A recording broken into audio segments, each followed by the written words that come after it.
You know, somebody need to tell them about the time I'm get robbed coming from the airport along with my mother, and if it was not for the grace and mercy of God, I would not be here today. Listen, I'm gonna tell them about it. So this happened back in 2021, and I'm trying my best to make it fast. So I'm not about to do a part 2. Coming like people when they say part 2 and then continue and draw the whole of the story. I can get it out in 10 minutes, I hope. So now back in 2021, I had went overseas and I came back down. Within that time frame, I had not been overseas for quite some time, and my family have little things for me, and they must say, alright, they must pop me up and send me back down. Great. Awesome. Call my mother when I got there, which is the Saturday. Call my mother when I got there, let her know I'm here waiting for her and all of that. Inform my cousin that, hey, she lives in Montego Bay. Tell her, say, hey, cuz, I got your things. Where can we meet up? Whatever. When mommy comes, I can give you your stuff. People want to pay close attention how I believe that I was being stalked at the airport. I don't know if they were, more like I was being stalked at the airport. Some setup happened, and my train me from the airport until me reach a hake for rob me. But we're going to dig into it. Now, my mother made a few 2 stops. Greenwood Plaza and Cool Oasis. Cool Oasis where I stopped and gave my cousin her item. Greenwood Plaza is where my mother stopped and purchased some items because she was renovating my brother's bathroom. Alright, cool. Now, I don't know if they were training us from then. Me need pay attention. But me just did glad to see my mother talk. So we did go back and forth about something. And this is in our own little world.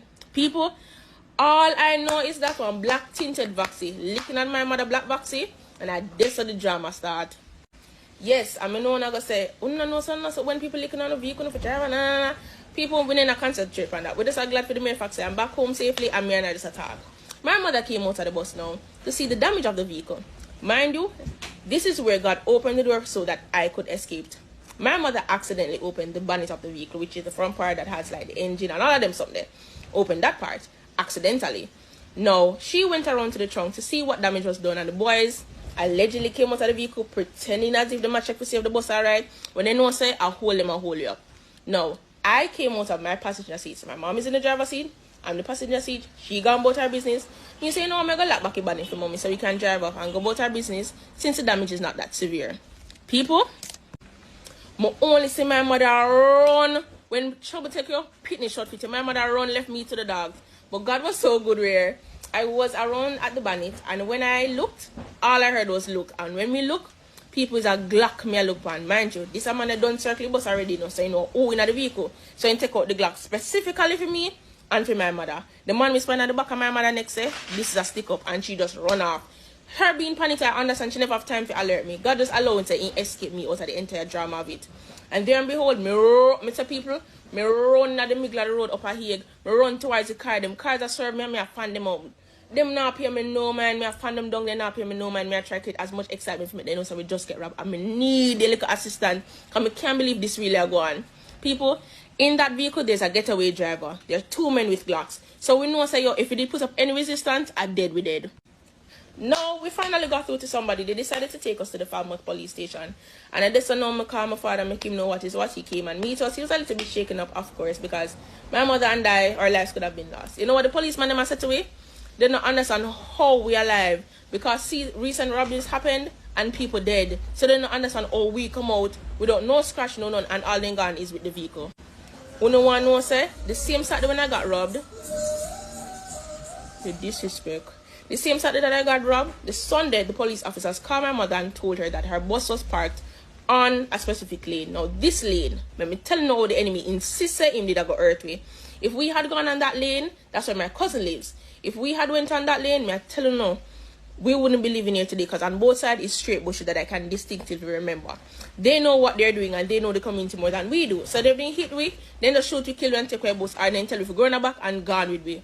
We just don't know how this story would have escalated.